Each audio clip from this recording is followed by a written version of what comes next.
The incessant hum of the old sewing machine, usually a comforting soundtrack to our lives, buzzed like an angry wasp in my ears. My sister, Ellie, hunched over her latest creation, hadn't left her attic sanctuary in days. Not since the package arrived. Ellie, 5 years my senior, was everything I wasn't. Where I was clumsy and awkward, she moved with a dancer's grace.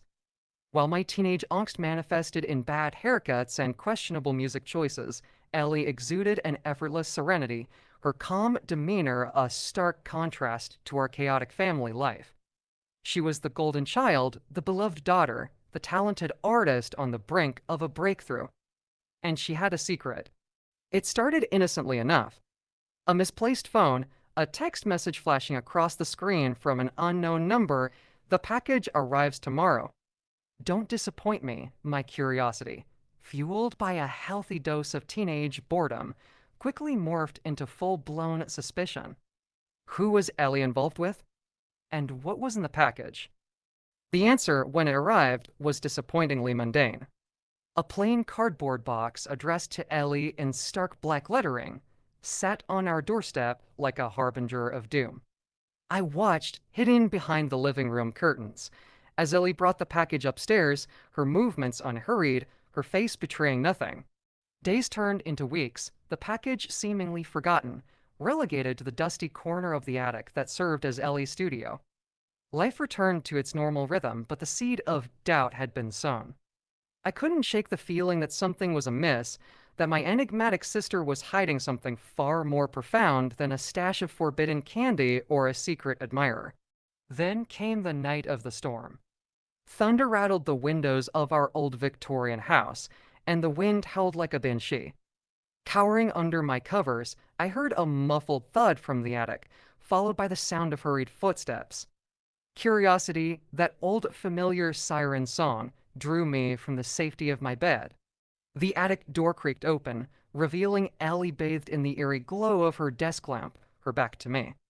On the table lay the contents of the package, a tangle of wires, small electronic devices, and something that sent a chill down my spine, a passport.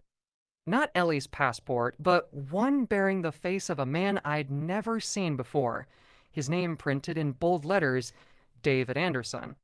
As I watched, Ellie meticulously attached a small microphone to the inside of a nondescript baseball cap. A wave of nausea washed over me. It couldn't be. My sister, the gentle soul who spent her days painting whimsical landscapes and volunteering at the animal shelter, was involved in something illegal, something dangerous. But why?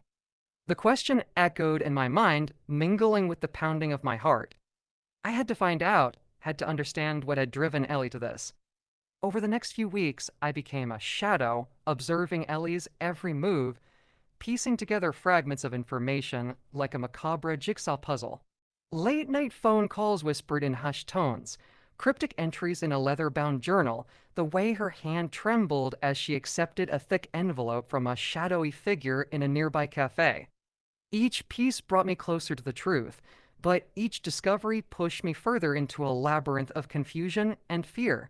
Then, one evening, as I sat hunched over my laptop, sifting through Ellie's online activity, it hit me. A name repeated in several emails, the subject line sending a shiver down my spine, Project Phoenix. With trembling fingers, I typed the words into the search bar. The website that loaded was stark, almost clinical in its design. A single image dominated the page, a photograph of the man from the passport, David Anderson, his eyes staring out at me with a chilling intensity. Below his photo, a caption in bold lettering. Missing person. Last seen on June 12, 2018. Presumed dead. The blood drained from my face, leaving me lightheaded. Ellie wasn't just involved with this man. She was trying to find him. But why? And what did Project Phoenix have to do with it? The answer, when it finally revealed itself, was far more shocking than I could have ever imagined. One rainy afternoon, armed with a mixture of trepidation and morbid curiosity, I followed Ellie to a derelict warehouse on the outskirts of town. The building, shrouded in a veil of mist, looked like something out of a horror movie, the silence broken only by the cawing of crows circling overhead. I watched, hidden behind a rusted dumpster, as Ellie met with a group of people, their faces obscured by shadows. Their conversation, hushed but intense, drifted through the broken windows, snippets of words like evidence, corruption, and justice sending chills down my spine. Just as I thought I could bear the suspense no longer, Ellie did something that sent my heart into overdrive. She pulled out a gun. We have to expose the truth. Ellie's voice, usually so calm and melodic, now shook with a steely resolve I'd never heard before. David's death was no accident, and they won't get away with it. My mind reeled. David, the missing man, wasn't just someone Ellie knew. He was someone she loved. And these people, this shadowy cabal, were responsible for his death. But who were they? And what had David uncovered that cost him his life? The pieces of the puzzle, scattered and confusing, were finally falling into place. Project Phoenix, I realized with a sickening certainty, wasn't a nefarious criminal enterprise, but a desperate attempt to expose a conspiracy that reached the highest levels of power.